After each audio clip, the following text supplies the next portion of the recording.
کہ کیا نیک مردہ کا دل بھی قبر میں شروع میں نہیں لگتا، پھر آہستہ آہستہ لگتا ہے؟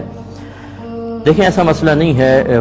ہم لوگ موت کو بہت ہی زیادہ مطلب عجیب و غریب، چونکہ ہم نے چند باتیں سنی ہوتی ہیں عذابات کے بارے میں اور دیگر چیزوں کے بارے میں، تو ہم سمجھتے ہیں شاید مرنے کے بعد بہت ہی سخت معاملات ہیں۔ ایسا نہیں ہوتا۔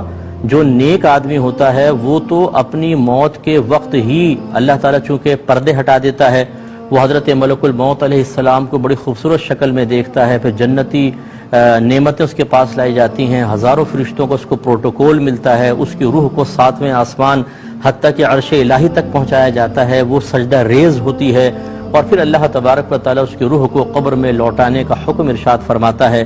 پھر منکر نکیر کے سوالات کے جوابات میں ثابت قدمی، پھر اس کی قبر کو جنت کے باغوں میں سے ایک باغ بنا دیا جانا، تا حد نگاہ وسیع کر دیا جانا، اور پھر مختلف معاملات۔ بعض اوقات تو فرشتے اس سے کہیں گے کہ تم سو جاؤ، جیسے دلہن شادی کی پہلی رات سوتی ہے، تو وہ سو جائے گا، اور پھر جب قیامت قائم ہوگی تو اس وقت اس کی آنکھ کھلے گی، وہ آنکھیں ملتا ہوا اٹھے گا، اس کو اٹھایا جائے گا، جب تو وہ سمجھے گا کہ شاید ابھی تھوڑی دیر کے لیے میں سویا ہوں۔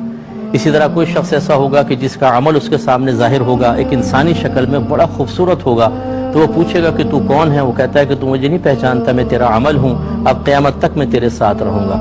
لہذا اچھی طرح یاد رکھیں کہ ایسا نہیں ہے کہ آپ کو قبر میں چھوڑ گئے اندھیری قبر میں، اور چھوٹے سے اس میں آپ لیٹے ہوئے ہیں کہ یار کیا کریں، کچھ کرنے کو تو ہے ہی نہیں اب یہاں پر، نہ لیپ ٹاپ ہے، نہ گیمز ہیں، نہ کچھ ہیں، تھوڑی دیر سوچتے رہے آپ، پھر بور ہو گئے۔ ایسا نہیں ہے بھائی جان، وہاں کی زندگی بہت ہی پیاری زندگی ہے، اور ایسی زندگی ہے کہ آپ کی روح بہت زیادہ آزاد ہو جائے گی۔ بلکہ اس دنیا کے اندر ہم مقید ہیں، آزادی تو اصل میں ملے گی آخرت میں، لیکن اسی شخص کے لیے کہ جو اس مختصر ترین زندگی کی قدر کرے، وہ اس میں نیک اعمال کرے۔ اگر فراڈ کرتے رہے، جھوٹ بولتے رہے، حرام کماتے رہے، نماز قضا کرتے رہے، ماں باپ کی نافرمانی کرتے رہے، تو یہ دنیا پھر اس کے لیے آزادی کی جگہ ہے۔ مرنے کے بعد ہو سکتا ہے کہ اللہ تعالیٰ اس کو ایسی پابندی میں رکھے کہ پھر یہ نہیں ہے کہ کچھ عرصے بعد گناہگار کا دل لگ جاتا ہے، دل لگنے کی تو بات ہی نہیں ہے، پھر جو عذابات ہوں گے وہ تو دل لگنے ہی نہیں دیں گے۔ اللہ تعالیٰ ہم سب کو اس سے محفوظ فرمائے۔ ایک ہی کہتے ہیں کہ پہلے کال لیتے ہیں۔ السلام علیکم۔ السلام ورحمۃ اللہ وبرکاتہ۔ جی بھائی صاحب، یہ گوہ کے بارے میں معلوم کرنا تھا، یہ حرام ہے، مکروہ ہے یا کھانا جائز ہے؟ ٹھیک ہے، اور بتاتا ہوں انشاءاللہ۔ ایک یہ کوشچن تھا کہ نبی کریم صلی اللہ علیہ وسلم کے بارے میں منقول ہے کہ آپ بروز قیامت کبھی پل صراط کے پاس ہوں گے، کبھی میزان پر ہوں گے، کبھی حوض کوثر پر اپنے امتیوں کو پانی پلا رہے ہوں گے۔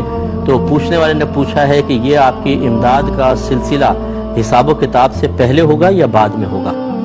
دیکھیں یہ سلسلہ ساتھ ساتھ جاری ہوگا، لوگوں کا حساب ہو رہا ہوگا، اور نبی کریم صلی اللہ علیہ وسلم کی امداد کا سلسلہ بھی جاری ہوگا۔